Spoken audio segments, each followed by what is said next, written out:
Welcome to the Burn Your Mortgage Podcast, a Canadian real estate podcast that shows you how to pay off your mortgage sooner and live well while doing it. Now, here's your host, Sean Cooper.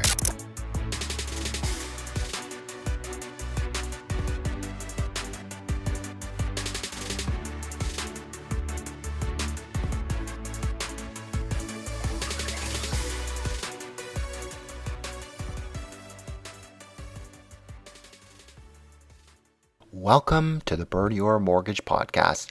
I'm Sean Cooper, and it's great to be back for another episode. On today's show, I'll be talking to Sahil Jaggi. Sahil is a Toronto-based realtor, homeowner, real estate investor, and landlord. Sahil shared his story with Toronto Life magazine, and it went viral. At 32 years old, he owns 10 homes in Toronto, and he did it without any direct help from his parents. When he was younger, Sahil left his home country of India to pursue his dream of being an investment banker, but when he got there, he realized it wasn't for him. That's when he discovered his true calling in life was real estate. In my interview with Sahil, we discuss his journey to becoming a homeowner, how to pay off student debt and save up a down payment, and how to attract the perfect tenant. Without further ado, here's my interview with Sahil Jaggi. Hi, Sahil. How are you doing today? Hey, Sean. Nice talking to you. Thanks for having me. Oh, thanks for being on the show. Really looking forward to sharing your inspirational story with our listeners. Yeah, no, me too. I love to reach out to as many people as possible, and it's been a great opportunity to be featured in this article because I've had an overwhelming amount of people reach out and, saying that, this is a source of inspiration, and it really gives you the kind of reinforcement that, you must have been doing something right that I'm here today. So thanks for having me and thanks for reaching out. Great. So as I mentioned, you have quite an interesting story. Can you tell us about your journey to becoming a homeowner? I came from India here in 2003, and the goal was to go to university here because, back home, a lot of people want to move to North America. It's better standard of living and better higher education and whatnot. So at the time, we were looking at different places in the US and UK, and the tuitions for my parents were a little bit too expensive to carry me for the first year. And the idea was to where can we go for higher education where it's also not too expensive? And Canada popped up. Tuition was a lot cheaper. The currency was a lot less expensive. And, I ended up coming here, and the dream was to get into finance and from there try to get into the finance industry and investment banking. Back in 2003, this is much before the crisis happened. The whole notion of being an investment banker was one of the most glamorous things. And I always had dreamt of going to North America and becoming an investment banker. So I started out in high school for 8 months. I was living with a distant family member who took me in as a paying guest. And then from there, I went to Laurier. Yes. And I got into the economics and finance program. Shortly after the graduation, when, I finished my degree, I was very excited about getting interviews and meeting a lot of banks and trying to get interviews. But to my surprise, my interview with CIBC World Markets that happened in downtown Toronto was a fantastic interview. But for some reason, I didn't end up getting that job. And it was a little disappointing to me because I really, really wanted to work there. And, out of just curiosity, I followed up with the person taking the interview. And I, right off the bat, told him, what exactly had went wrong. And I really wanted to work with CIBC. I thought it was a fantastic interview.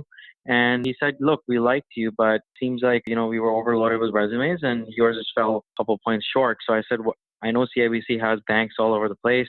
I'm happy to relocate. Where can I do? Where can I go meet somebody for an interview? And he told me that he knew a colleague that worked in New York. So I ended up going for an interview in New York. And funny story is that he actually didn't know I was from Toronto for the interview. So when I actually went for the interview, he's like, where do you live? I said, Toronto. And what he realized at the interview was that I had flown from Toronto just for the interview. And I think we just clicked, and I ended up getting a job with CIBC World Markets in the New York division on Wall Street, which is, so much better than for a guy who's just out of university to get a job there. It was a dream job. I absolutely was ecstatic. That sounds amazing. It was amazing until I got the job because, I realized that this was definitely not my calling. As glamorous as Wall Street seems, I felt like I was stuck behind a desk, and it was like a 7 a.m. to 9 p.m. gig. I was working hard. I was working long hours. I was living in a very, Manhattan's got extremely expensive rent. And for a person coming out of university with a student debt, It's not easy to like live in Manhattan, even though I was doing well. Within the first 6 months, I started realizing this was not something I wanted to do. And I started missing my friends in Toronto that I went to school with and the life there. And I see, but the challenge was that I'd invested 5, 6 years of my life with student debt to want what I got. And when I did get it, it's something that I wasn't interested in. Long story short, fast forward another year and a half, 2009 end, I decided to just get up, leave, come back. And the idea was to get a job somewhere in sales where I don't have to sit behind a desk. And I really pursued that, and I ended up getting a job with Nestle Canada in North York, and in the Yonge and Sheppard. That was my territory, and I was covering a lot of convenience stores, a lot of gas stations and stuff like that. And even though I took a big salary hit, and everybody's like, "You're absolutely crazy. Who leaves a job like investment banking?" And you came back, and now you're basically selling chocolate contracts for Nestle. It was a big step down, but to me, I was a lot more happier doing that. And I was always the believer of the fact that, I have to do something that I see myself doing in the long run. And the fact that, suiting up, going to work every day and sitting behind a desk was just something just didn't sit well with me. So I ended up getting a job with Nestle. And of course, as a sales rep who's covering a territory, you get a free car from them. And that's where I really started living in the area. I was living in a basement there as well. I was renting. I had saved up some money when I was living in New York. A lot of people in the articles from the comments had mentioned that, how did you end up saving $60,000 to $80,000 in a year and a half? The way I spent it is because, first of all, when you're working there in the first 2 years, you had no life. I was working 14 hours a day. Jobs were a little bit better paying well before the crisis. Investment banking divisions are making amazing money, and CIBC was doing really well. So my starting position was paying me well, and I was sharing a room with 4 people. So I basically saved a lot of money that I brought to Toronto, and that's when the journey started, where I was like, okay, you know what, I'm well settled. I know I want to be in Toronto. Real estate's always been of interest to me, back of the hand. So I started looking into getting into home ownership and started looking into buying my first property. So that's where I can continue how as to where I went from there. But how I got in was what led me to having that savings and being like, all right, it's time to get my first property. I was 23, and it was 2010. Wow, that's quite a story. Thanks for sharing that with me. And yeah, talking about your first property, my understanding is that you lived in the basement of your first home and rented out the upstairs, Yeah. similar to myself. So how did you, first of all, come up with that idea, and how did it help you get ahead financially in the long run? Sure. Right from there, when I started looking in, a lot of people in real estate who don't know about real estate are, for some reason, drawn towards these pre-construction marketing banners and marketing stuff that's thrown at you. So I started there. I went into presentation centers. I must have researched, and that's how my personality is. If I'm starting to take up a task, I want to get really into it. And started going to these presentation center and started looking at condos. And I realized that at the time, the gap between the condo and the detached market was actually very small. Right in 2010, a detached home in Yonge and Sheppard, I'm talking about a small bungalow, small older bungalow, and a very big piece of lot, 50 by 150 lot. We're selling for about $500,000, and a 2-bedroom condo was selling for about 420, or even around the 400, 420 mark. And to me, that was a light bulb right there. It's like, if I can own freehold land, around the same price, not that much difference of a price range, then obviously to me, that seemed like a better investment. And that looked like it was definitely a bit undervalued and had room to grow. Behind the scenes, there were hundreds of reports that I had read. I used to stay up at night just reading and really educating myself about real estate. And that's another surprising thing in our education system. I feel there's not enough for people to learn the realistic ways of real estate until you really get into it. That's why there's a lot of misconceptions and stuff like that. So I ended up deciding to buy the bungalow with my uncle, and because I was 100,000 short of what I was qualified to buy, I thought, okay, I'll get a partner. I'll go live in the basement, and with the amount of rent that I will get from renting upstairs, I'll practically be living for free. That's how I bought the first house. It was $515,000. I moved into the basement. It was a 1-bedroom, horrible looking basement. But, I was a single guy. I was young. I was ready to make the compromises. And on the other side, I knew for a fact it was a lot better investment to buy land than to invest my money in a bit overpriced condos at the time. So that was my first purchase. And then we fixed up the upstairs a bit. And I think I was just paying $200 or $300 just to cover the gap between the mortgage and the rent from upstairs. That was my first purchase in 2010. Great. So you alluded to it earlier that you graduated with a lot of student debt. And Hmm. you mentioned that you were able to pay it off by living with several people. But could you tell us a bit more about how you managed to pay it off and Yeah, sure. how you save your down payment as well, and perhaps some of the struggles that you see millennials going through these days and how they can help overcome those struggles? Sure, absolutely. And the idea of coming into a country and getting student loans at a nil or low interest rate is a great way for people to get their higher education. That's fantastic. But I think the planning has to come from millennials a lot earlier. The issue happens when people get into their student debt and they walk out with, $20,000, $30,000 of student debt, and they feel a lot of pressure and they feel kind of trapped to obviously pay that debt off. And the natural way to do that is to get into the field that you did your education in. And that to me is crazy because a lot of people, by the time you're hit, when you're 18, you're asked to choose a career path. By the time you're 21, 22, and you graduate with a student debt, now you're asked to pursue that field. A lot of people grow out of it. By the time you're 18 to 20 to 21, you graduate with a degree that you don't want, not really interested in, but are forced to work in that industry. So to me, student debt, by the time it was second year, third year, I've always come from the background where you have to pay your loans. And I don't know if it's an immigrant thing or what it is, but we've always been very conscious about the fact that loans are bad and equity is good. So I always had jobs while I was in school. So by the time I even graduated, I think one third of my loan was paid off because I used to work nights and I used to go to school in the day. So I was taking up jobs in malls. I was taking up jobs in cold calling on behalf of the alumni of Laurier. I was doing TA positions. So I tried to lower that debt. And like I said, in New York, back in 2003, before the housing crisis, investment banking analyst jobs were also really well paid. And the fact that I was sharing the room in Manhattan and I was living in a pretty compromised position and didn't have a life and working 14 hours a day gave me a chance to pay off that debt in the first 11 months of me working there and also save up a lot of money. So when you're walking out with like about $20,000 in debt and you work for a year and a half and you literally don't spend your money that much, you end up saving good money and it gives you a chance to then move forward. Great. Now, fast forward to today. You're Yeah. 32 years old. You currently own 10 homes in Toronto, and you did it Yes. all without any direct help from your parents. How did you accomplish this impressive feat, and what are some of the sacrifices that you made Sure. along the way to get to where you are today?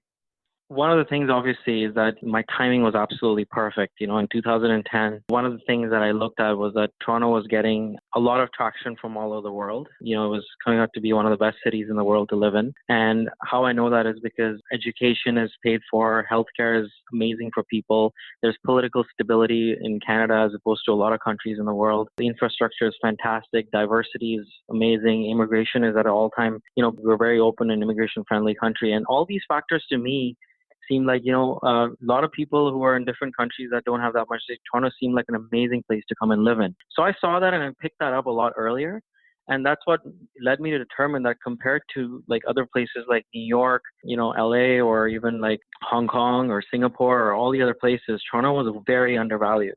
So I think the timing was perfect. The time that I was started looking into real estate, I think Toronto also I never in my dreams did I think that at 2010 to 2019, prices will go that crazy. But I did think that, based on the condo detached home gap and the fact that Toronto was getting so much traction, it's definitely undervalued overall. So I was very confident in my decision to be pursuing and multiplying my properties as long as I was doing it without overstretching myself. I think timing was a huge factor. I think it really played well with my planning and at least everything that I had planned for. It was beat that by, market was increasing in double digit figures from 2010 to 2016, like 15-16% increase, but my properties were seeing a 30 to 35% increase. And how I did that was a lot of research, even when I didn't actually get my license until 2014. Another compromise and sacrifices that you have to make was obviously it's my first property, I was living in the basement. And then even my second property that I purchased, I was still living in that basement. Third property I purchased, I was living in a den, sharing it with a friend. So we had a 1+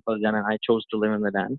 And my fourth property that we bought, I was still living in the den. So Wow. what the lesson to that is that I'm renting a den, but I own 4 properties at this point because I kept the two very separate. To me, pulling out equity or doing any of those moves from real estate was always towards putting it back into real estate where I thought growth is inevitable and that also lot of research goes into that, right? My goal was always that, in 5 to 6 years, I want to have 3 to 4 properties and I want to try and keep my loan to value to about 65%, which to me has always been the golden rule.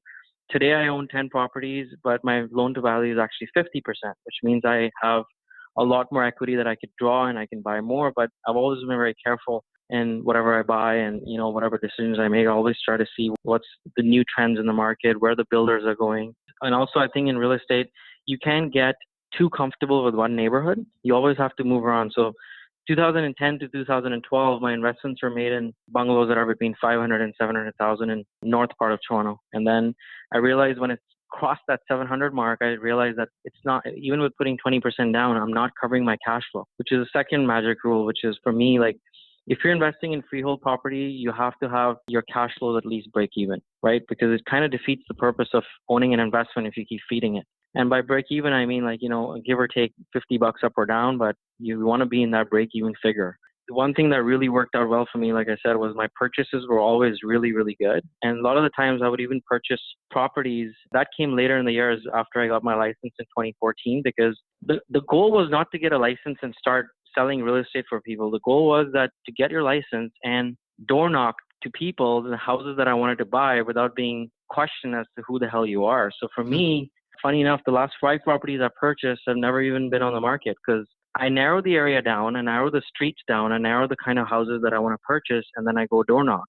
And I tell them that I'm a real estate agent and I'm looking to represent a client or a company that's looking to purchase these houses. And then I try to make those connections directly, and I try to buy these properties at a much better rate than the market. And that gives me the first step done right, which is purchase right. My research and everything already is in place in the sense that I'm very bullish towards the area that I'm purchasing in and the houses that I'm buying.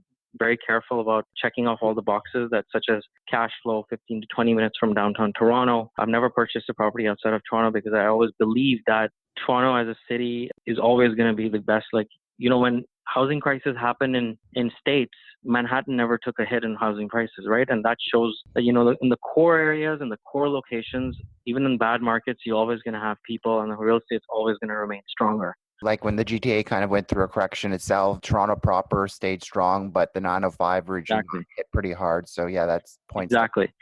And I've been screaming that for a while. Like everybody's like, hey, in 2015, they're like, why don't you buy a house in Mississauga or Barrie or Hamilton? Like, well, first of all, like, I'd rather pay a little bit more. And if I don't have enough upfront money, I'll introduce your partner and sell that idea of that house to him. So I'm no opposition in venturing with people. So I can go 50-50, but I would never compromise on my location. That's my absolute formal rule. Let's say if I had about 60,000 saved up, and then I'd rather buy something with somebody who brings in another 60,000 and we combined buy something with $120,000 down payment rather than taking that 60,000 and buying a 1-bedroom and way away from the core. Mm-hmm. And to me, that doesn't resonate. 6 out of the 10 houses that I own are owned with partners, 50-50, where we both come in with the down payment. I hand explain them the entire model, and they've seen how fast my portfolios have grown over the last 5 to 6 years. So I always get opportunity where people are like, we would love to invest with you. And as long as your goals are aligned and you put them down on paper and you explain them how, everything's going to work, you're always going to find people who are interested in investing in a good idea. Great. So that's quite interesting. Thanks for sharing that with our listeners. So buying in Toronto these days is tougher than it used to be, even 10 years ago. What advice do you have for younger people trying to get into the real estate market? I think planning is key. Of course, it's a lot different than what it was in 2010 and 2012. But believe it or not, Sean, I still think there are areas in Toronto that are, you still buy a detached home for around 650 to 700. They still follow the same model where it's like 15 to 20 minutes from Toronto. And I don't expect the person to have 60, 70, 80, or even 100,000 saved up.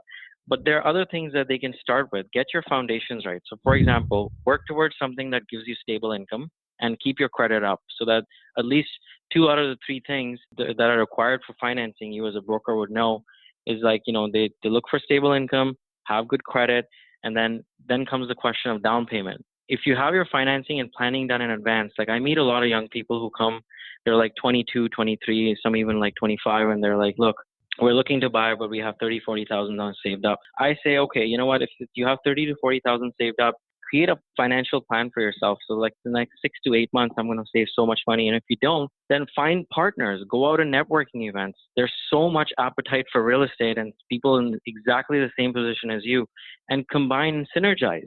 I've helped people buy one plus dens in which two individuals end up buying the property. They share it together and they don't waste money. So I think as we grow as a city and as millennials come in and they find it challenging, I think the concept of partnering with people to buy properties is going to start getting better and better. And like I said, as long as you do it in a way that your interests are aligned and your goals are aligned, it's a fantastic way to synergize. I can give you an example. Like around 3 years ago, I helped two friends buy a property, and I think it was in Birchcliff and Cliffcrest, Upper Beaches. 2014, they bought a property in Birchcliff for $479,000. It was a bungalow. And at the time, they both had about 30 to 35 to 40,000 saved up. I sat them down together. I drew out a contract for both of them so that they know that in 5 to 6 years, they're going to be like, this is the goal. If the property crosses an 800 mark, we sell, whatnot. They put down about $80,000. They bought the property. They lived in the upstairs. They rented out their basement. So whatever money they had portioned towards rent, they were sharing upstairs and they were renting the basement separately. And in 2018, I just sold it for $850,000 to them. And now they're financially free to go and purchase properties on their own because they have enough equity. So if at the starting point, you're having a little challenge to say, okay, $40,000, $50,000 or even $60,000 is not going to help me buy a property, meet with someone, because the first property you buy, as you know, in Canada, on an average, a person moves 3 to 5 times in their lifetime, right? They start with a 1 bedroom, go on to a 2 bedroom, maybe move to a big house, and then eventually they downsize. Yes. Your first step, which is the challenge, is to get the foothold in the market. I don't think people should shy away from finding people in networking events or friends or family or whatever it is to combine these small amounts into a joint ventureship. And obviously work with somebody who really knows, that can confidently tell you that, in a good market, you will beat the market. In a bad market, you will not lose money. And when those fundamentals are clear and you work with those people that really are ahead of the market and can find you something between, let's say today for like 650 to 750, there's still fantastic properties out there. But it comes with sacrifice that you're not going to be buying something that is going to be fantastic living. A lot of the millennials today right away either go towards renting fancy condos or even buying 1 bedroom condos. Right. And then they're stuck there because you can't expect those properties to grow as fast as like these smaller bungalows in other areas that, the lifestyle doesn't come with a fantastic lifestyle initially, but it's a great way to start and build equity and then work towards that dream house that you want. It just might take a little longer. That's the difference. No, well said. So some people say that the real estate market is overvalued. Why do you still see real estate as a good long-term investment? Real estate's not just one word, right? As you know, there's 4 different asset classes. We're talking about condos, townhouses, freehold and condo. We're talking about semi-detached, and we're talking about detached. Then we're talking about different neighborhoods, different locations, and different demographics that come with it. If you really start breaking things down, I would say there's a lot of places I can pinpoint and tell you that this is overvalued, this is overvalued, this is overvalued. But there are still areas and locations and asset classes, if you really go into the microeconomic way of looking into real estate, I feel it depends. I don't think it's everything as a whole is overvalued. I think you can still find properties that are in today's market undervalued. But that's where the research comes in. That's where working with the right professionals come in. That's where the financial planning with people like you come in, where mortgage brokers can help people get to where they want to be and get to have that support system and stuff like that. But to say in one sentence that real estate is overvalued is a very vague and surprising to me, because you have to look at it, different asset classes, different locations, every property is different, right? So it's just you just have to be a lot more picky today. That's the difference, right? You have to be a lot more smarter in your purchases, and you have to be less rash. That's all. 7-8 years ago, you could be in an airplane, throw a dart, and everything increased. But today, you just have to be smarter, pickier, and work with the right people that can guide you to buy properties that are undervalued. Not everything to me is overvalued today. I think there are still areas that are massively undervalued in Toronto.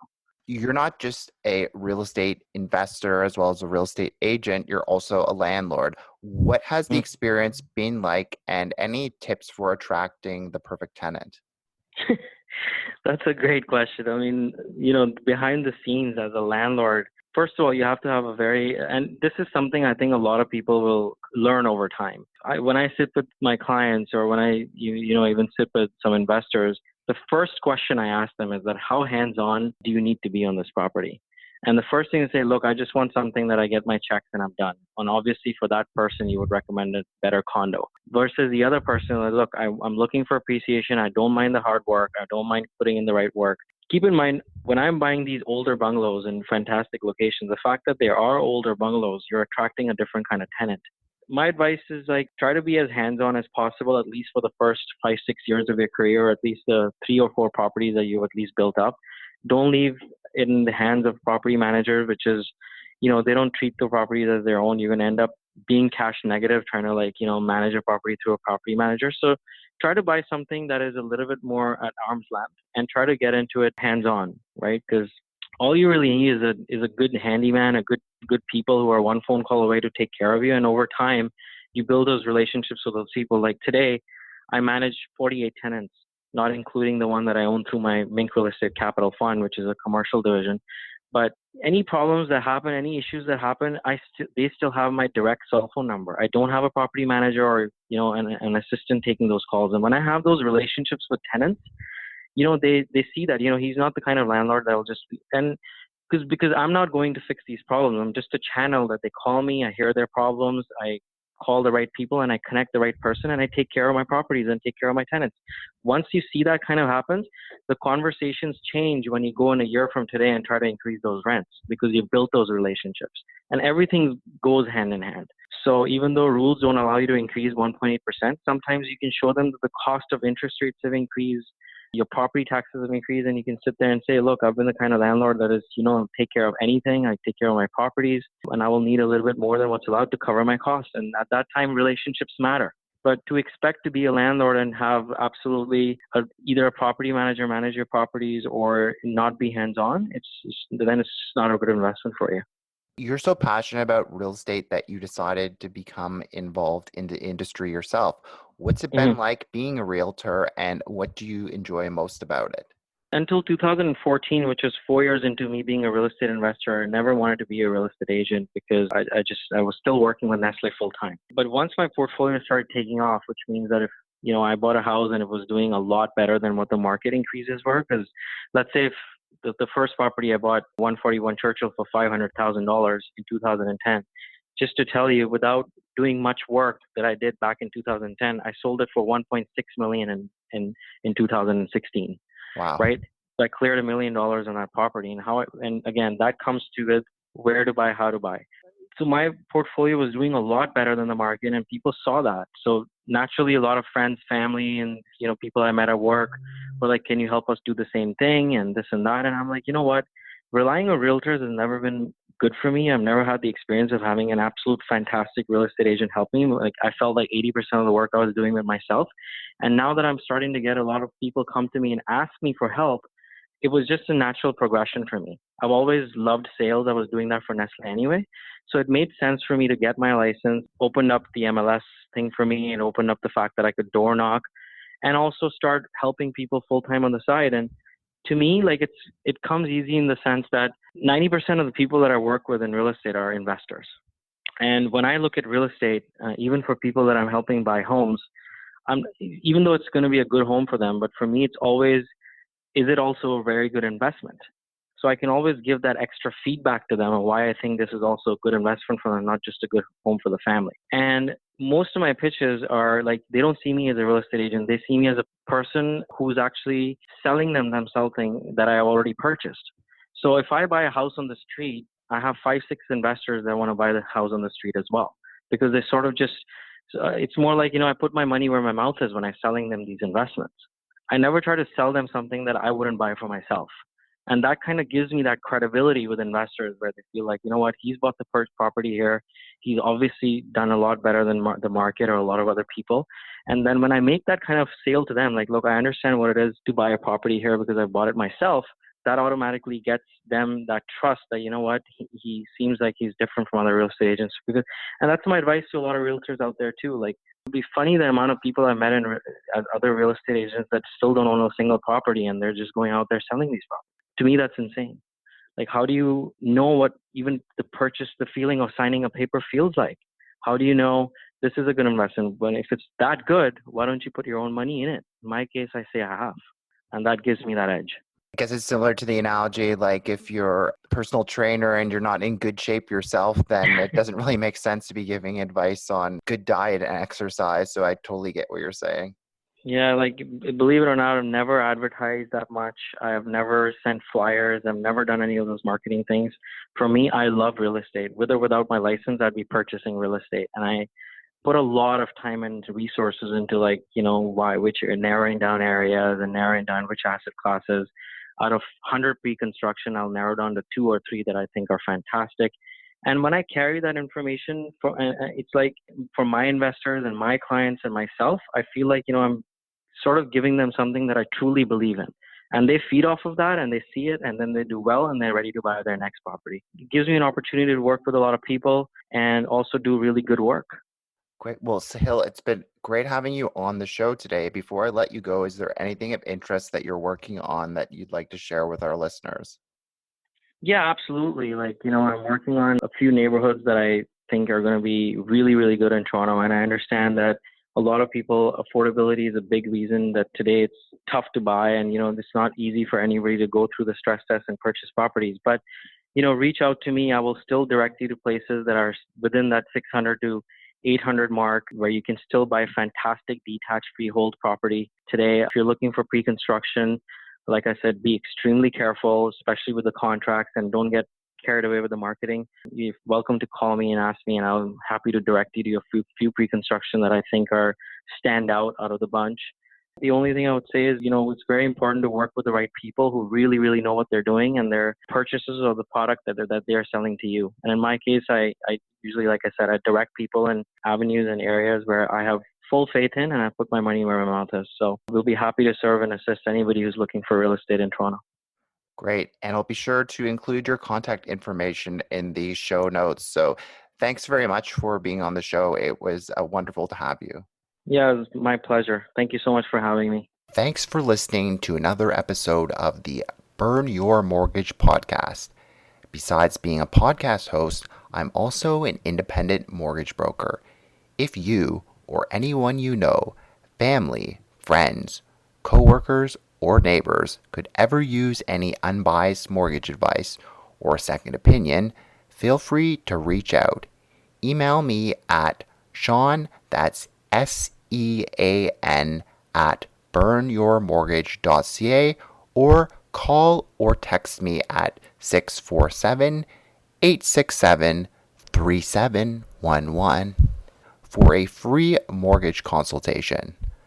Also, be sure to head on over to www.burnyourmortgage.ca and sign up for my free weekly newsletter.